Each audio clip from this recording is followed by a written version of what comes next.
Hello Congress करिए नहीं यार, कब से बोल रहे हो, करो करो करके। लोकसभा में बहनों ठीक है ठीक। धोखा दिया है, अन्याय किया है।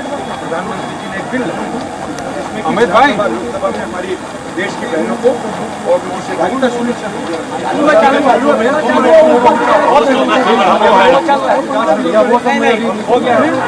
हाँ हाँ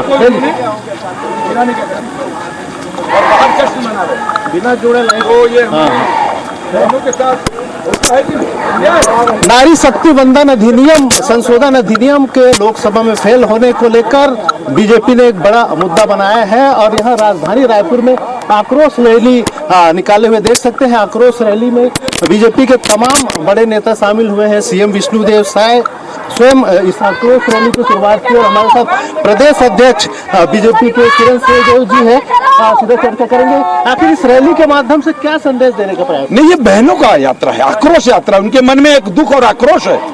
कांग्रेस ने हमेशा उनके अधिकारों को कुचलने का काम किया है। आदरणीय प्रधानमंत्री जी ने 33% आरक्षण का जो बिल पेश किया था उसको इन्होंने छल कपट पूर्वक उसको ध्वस्त करने का काम किया लोकसभा में। ये आक्रोश देखिए। कांग्रेस का कहना है कि कांग्रेस के कहने पे मत पहले ही पारित हो चुका। अरे भाई, इसको बिना परिसीमन, बिना इसको अधिनियम में परिवर्तित किए आप कैसे लाएंगे? ये 1958 में कितनी थी देश की आबादी? रुकवाइए। और उसके बाद आज कितनी नहीं, 140 करोड़, पहले 58 करोड़। महिलाओं को उनका अधिकार नहीं मिलना है? महिलाओं के साथ छल कपट कांग्रेस शुरू से करते आ रही है। इसके पीछे है एक परिवार के हाथ में राजनीति रखना है। लेकिन कांग्रेस का कहना है कि कांग्रेस को कहना, कांग्रेस के कहने पे क्या, कांग्रेस के कहते कहते तो ये हाल कर दिया था देश का। मोदी जी है जिन्होंने देश का आगे बढ़ा रहे हैं। बिल्कुल बीजेपी की नेत्रियां भी है, इनसे भी बात करेंगे, चर्चा करेंगे। क्या संदेश देने का प्रयास है इस रैली के माध्यम से? हमारे साथ बीजेपी की नेत्रियां हैं, इनसे भी चर्चा करेंगे। बड़ी संख्या में नेत्रियां हैं। ये क्या संदेश देने का प्रयास इस रैली के माध्यम से? फूल और चिंगारी है या भारत की नारी है। जिस तरह से कांग्रेस ने अपमान किया है महिलाओं का सनातन समय से, सनातन काल से, महाभारत हो या रामायण, जब जब महिलाओं की अस्मिता सम्मान पे बात आती है, अपमान करने वालों को निस्तनाबूद होना पड़ता है। छत्तीसगढ़ की जो नारियां हैं वो चिंगारी के रूप में भड़क चुकी है अपने अपमान से, और ये चिंगारी कांग्रेस और इंडिया अलायंस को भस्म कर देगी। विपक्ष इसे राजनीतिक प्रोपेगेंडा बता रहे हैं। उनका कहना है कि यह पहले से गिरना तय था, इसके बावजूद भी यह बिल लाए गए। इमरजेंसी लाने वाले, शाहबानों को धोखा देने वाले ऐसे अनेक उदाहरण है जिसमें कांग्रेस ने पूरे देश को ठगा है। उनसे भारतीय जनता पार्टी को सर्टिफिकेट नहीं चाहिए। बहनों की लड़ाई है। हमारे प्रधानमंत्री जी ने कहा श्रेय आप ले लो, मैं विज्ञापन में आपकी फोटो छपा दूंगा, लेकिन सोनिया गांधी, प्रियंका गांधी, डिम्पल यादव, इनके अलावा बाकी महिलाओं का ख्याल इंडिया अलायंस को नहीं है। अधिनियम 2023 में ही पारित हो चुका है। इनका कांग्रेस का कहना है उसी रूप में लागू कर देना चाहिए। जब उस समय यह आया था अधिनियम तो उन्होंने कहा कि परिसीमन क्यों नहीं हो रहा है, जाति गणना की बात क्यों नहीं हो रही है। जब उस पर बात आती है तो कहते हैं ये क्यों हो रहा है।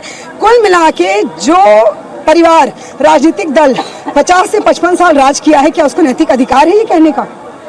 ये जिस तरह से तमाम नारी शक्तियां दिखा रही हैं, तो क्या उम्मीद है कि आगे चल के इसका परिणाम बिल्कुल सकारात्मक परिणाम होगा। नारी शक्ति जाग चुकी है आज 21वीं सदी में, और संचार क्रांति के युग में कोई भी महिला अपने अधिकारों से अनभिज्ञ नहीं है। लेकिन अगर ये अधिनियम पारित भी हो जाता है तो 2034 से पहले नहीं लागू हो पाता। इसके लिए 2029 में इसको लाने के लिए मोदी जी ने कमर कस ली है और निश्चित रूप से वो अपने प्रयास में सफल होंगे।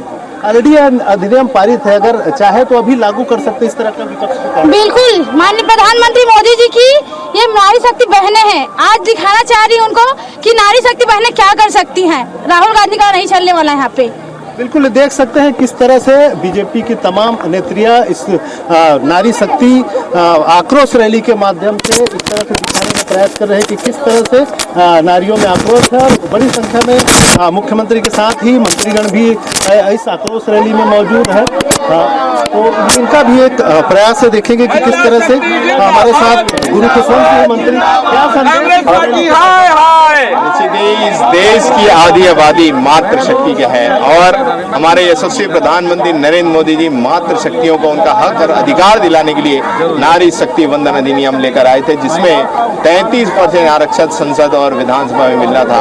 इसके माध्यम से नेतृत्व करने का अवसर हमारे माताओं को मिला था और ऐसे बिल को फेल करने का काम, माताओं का अपमान करने का काम, उनके अधिकार को छीनने का काम ये कांग्रेस पार्टी ने किया है, जिसको हमारी देश की एक भी महिला भूलने वाली नहीं है। और इसका सबसे बड़ा उदाहरण ये आज आक्रोश रैली के माध्यम से मातृ शक्तियों का इसमें कहना है कि यह अधिनियम पहले ही पारित हो चुका है, उसे उसी रूप में लागू।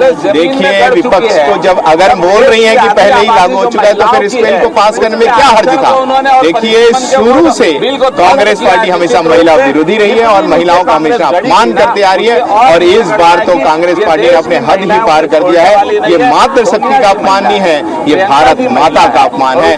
पूरा भारत देश का एक नागरिक मातृ शक्ति जागरूक हो चुकी है और ये आक्रोश बता रहा है और निश्चित ही इसकी सजा आने वाले समय में कांग्रेस पार्टी को भुगतना पड़ेगा। देख सकते हैं तमाम जो बड़े नेता है, मंत्रीगण है, इस आक्रोश रैली में शामिल है। ये आक्रोश रैली जो राजधानी रायपुर के इंडोर स्टेडियम से निकली है रैली और करीब 2 किलोमीटर लंबी यह रैली है और यह रैली अब सुभाष स्टेडियम की ओर बढ़ रहे हैं। इसमें देख सकते हैं तमाम बड़े नेताओं का फैलाव है। महिला आरक्षण, कांग्रेस के महिला आरक्षण बता रहे हैं, क्या है इस रैली का संदेश आपको? देखिए, आक्रोश रैली है। देश की 50% महिलाएं आज पूरे देश में आक्रोश कर रही हैं कि सोनिया जी महिला है, प्रियंका जी महिला है और उन्हें महिलाओं की चिंता नहीं है। जब आरक्षण और परिसीमन से सीटें बढ़ रही थी तो सोनिया जी और प्रियंका जी के छाती में दर्द क्यों हो रहा था? वो भी तो महिलाओं की आरक्षण की बात भाजपा कर रही है। निश्चित रूप से कांग्रेस को एक तरफ समेट दिया पूरे देश में। पुरानी पार्टी थी, अब छोटी पार्टी रह गई है। छोटी पार्टी से अब महिलाएं उन्हें पूरा कुचल के और ध्वस्त करके ही दम लेंगी। जहां तक बिल का सवाल है, यह बिल पास होकर रहेगा। कांग्रेस कह रही है कि बिल को जानबूझ के चुनाव के वक्त लाया गया, परिसीमन ये। देखिए, हम काम करने में कभी समय नहीं देखते, काम करना है और समय की मर्यादा है। तो जब वो समय आता है उस समय उस काम को आगे बढ़ाया जाता है। कांग्रेस क्यों चुनाव का फायदा नहीं लेती, क्यों नहीं पास कर देती? वो फायदा ले लेती। कांग्रेस को क्यों नहीं लेना था? कांग्रेस ले सकती थी, पर उनके दिल में पाप है, उनकी नीयत में खोट है और वो महिलाओं को आगे बढ़ने देना नहीं चाहती। ये इस बिल को ध्वस्त करने से साफ है। बिल्कुल, कितनी बड़ी तादाद में नारी शक्ति भी लगातार इस रैली में अपनी जो महत्ता है वो दिखा रही है अलग अलग रूप में। और 33% आरक्षण का जो बिल है उसकी तख्तियां लेकर यह रैली, आक्रोश रैली निकली है। बीजेपी की तमाम नेत्रियां इसमें शामिल है और सभी स्तर के नेता, मंत्रीगण, नेतागण, स्वयं विष्णुदेव साय जी भी इस रैली में शामिल है। जो सभा है वहां पर उन्होंने सब बात किए हैं और थोड़ी देर में जैसे ही यह रैली जो सुभाष स्टेडियम पहुंचेगा वहां पर भी एक बड़ी सभा होगी जिसमें तमाम बड़े नेतागण उसमें शामिल होंगे। और ये जो सैलाब है देख सकते हैं किस तरह से तमाम जो नेतागण हैं, बीजेपी के कार्यकर्ता हैं, महिला नेत्रियां हैं, वो इस रैली में शामिल हुई हैं और सभी अलग अलग तरह से तख्तियां लेकर इस रैली में शामिल हैं। उससे चर्चा करेंगे, जानेंगे आखिर क्या संदेश देना चाहते हैं, क्या संदेश देना चाहती है। बस भैया, हम अपने अधिकार चाहते हैं और यहाँ केवल भारतीय जनता पार्टी की बहनें नहीं, सभी लोग। क्या संदेश देना चाह रहे हैं इस रैली के माध्यम से? इस रैली के माध्यम से मैं राहुल गांधी को यह संदेश देना चाहती हूँ कि महिलाओं के, हमेशा महिलाओं का अपमान किए, हर जगह महिलाओं का अपमान किए हैं। हम भारतीय जनता पार्टी के पूरे महिला मोर्चा नारी के सम्मान के लिए आज आक्रोश रैली के रूप में निकले हैं। जब तक हमको अपना सम्मान नहीं मिलेगा, जब तक हमको 33% आरक्षण नहीं मिलेगा, तब तक हमारा ये आक्रोश रैली जारी रहेगा। देख सकते हैं तमाम जो नारी शक्तियां हैं उसमें बड़ा आक्रोश है और बड़ी जोश खरोश के साथ बीजेपी खड़ी जा रही है और इसको लेकर देख सकते हैं इस रैली में तमाम नेतागण, मंत्रीगण शामिल है। सीएम विष्णुदेव साय जी भी शामिल है। प्रयास करेंगे उससे चर्चा करने की।